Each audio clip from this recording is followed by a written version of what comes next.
क्या आप cast barrier को तोड़ पाएंगे? यहाँ पे हमेशा कास्ट बेस्ड पॉलिटिक्स हुई है। नहीं, ये देखिए, मैं इसका बड़ा इस पर ऑब्जेक्शन करता हूँ। आप लोग पूरे इंडिया में नेटवर्क चला रहे हैं, जब आप बिहार में आते हैं तो ये कहते हैं कि बिहार में कास्ट बेस्ड पॉलिटिक्स होती है। ये फैक्ट नहीं है। आप बताइए कि आप कर्नाटक में जाते हैं तो क्या वहां लिंगायत और बोकालिगा फैक्ट नहीं है? हम ये नहीं कह रहे वहां नहीं हो रही, हम कह रहे हैं यहाँ हो रही। तो क्या आपने किसी कर्नाटक के मुख्यमंत्री के दावेदार से, नेता से, सांसद से पूछा कि भाई कर्नाटक में आप कास्ट बैरियर तोड़ पाएंगे? क्या आंध्र प्रदेश में कम्मा रेड्डी कापू का राजनीति नहीं हो रहा है? लेकिन जब आप चंद्रबाबू नायडू और जगन मोहन रेड्डी को इंटरव्यू करते हैं तो उससे ये नहीं कहते कि कास्ट बैरियर आंध्र में तो बिहार पे पूछेंगे ना। नहीं, वहां पर भी आपने नहीं पूछा है, आज तक नहीं पूछा किसी ने नहीं। ये बिहार के प्रति कहीं ना कहीं बायस दिखाता है। आप जब योगी जी को इंटरव्यू करते हैं तो ये नहीं पूछते हैं कि यूपी में आप कास्ट बैरियर तोड़ पाइएगा। मेरे भाई, गुजरात में खाम थियरी हमने पढ़ा सुना देखा है। खाम थियरी क्या है? क्षत्रिय, हरिजन, आदिवासी, मुस्लिम, कांग्रेस उसी से राज करती थी। उसको तोड़ने के लिए भाजपा वालों ने पटेल और अदर ओबीसी का कॉम्बिनेशन बनाया। क्या आपने मोदी जी से, केशुभाई पटेल से, बघेला जी से या कांग्रेस के नेताओं से ये पूछा कि भाई आप गुजरात में कास्ट के बैरियर को कैसे तोड़ेंगे? देखिए, कास्ट भारत में एक सच्चाई है, समाज की सच्चाई है।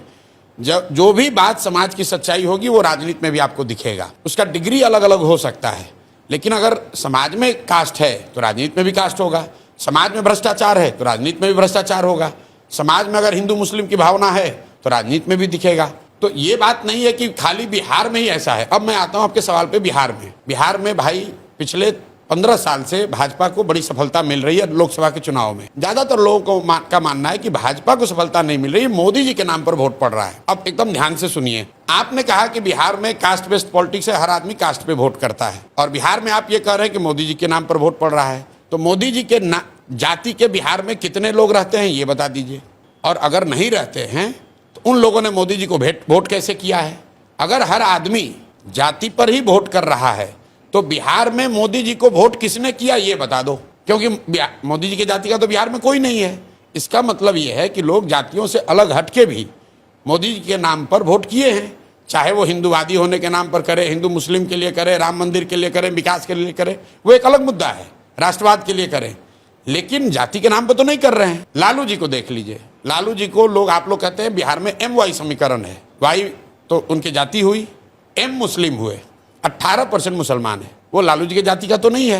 वो लालू जी को क्यों वोट करता है? वो इसलिए नहीं कर रहा है कि वो जाति का है, इसलिए कर रहा है कि वो भाजपा को वोट दे नहीं सकता है, तो डर के मारे लालू जी को देता है। नीतीश जी की जाति का कब बोलबाला था यहाँ पर? नीतीश जी की जाति की कितनी संख्या है बिहार में? 2% से कम नीतीश जी की जाति की संख्या है। तो नीतीश जी जब तक मुख्यमंत्री नहीं बने थे तो क्या हमने किसी एनालिस्ट ने कहा था कि उनकी जाति का बोलबाला हो जाएगा बिहार में? ये जो धारणा है कि आपकी जाति की संख्या ज्यादा होगी तो आप जीत पाएंगे, ये सिर्फ बिहार नहीं, पूरे इंडिया का हमसे आंकड़ा ले लीजिए। ज्यादातर राज्यों में जो सबसे ज्यादा संख्या वाली जातियों के नेता हैं वो मुख्यमंत्री या टॉप पोस्ट पर नहीं पहुंचते हैं। आप आंध्रा को उठा के देखिए, आंध्रा में सबसे बड़ी जाति दलितों के बाद कापू की है, लेकिन वहां मुख्यमंत्री कौन बन रहा है?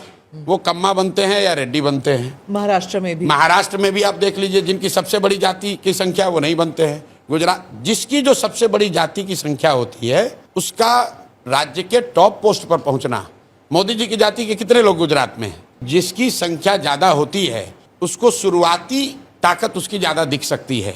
आप लालू जी के नजरिए से देखिए, लालू जी की जाति की संख्या मान लीजिए 17 है, तो क्या 17% लोग सरकार बना सकते हैं? जब तक दूसरे लोग उसमें जुड़ेंगे नहीं तब तक किसी भी जाति की संख्या इतनी नहीं है कि वो अपने दम पर किसी की सरकार बनवा दे या पूरी व्यवस्था बदल दे। अब जब आप एक डोमिनेंट कास्ट से आते हैं तो दूसरी सारी जातियां सामाजिक राजनीतिक तौर पर उससे डरती हैं और वो गोलबंद होती हैं।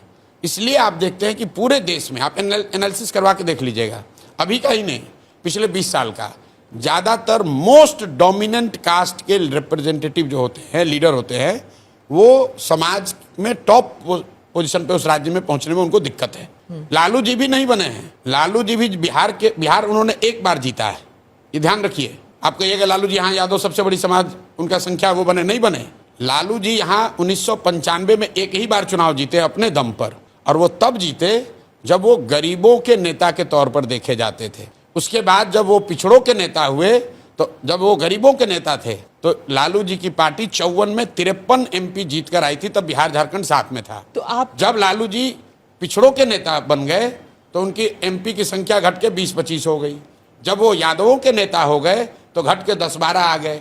अब वो RJD के यादव के नेता हैं तो उनकी संख्या 2-4-5 है।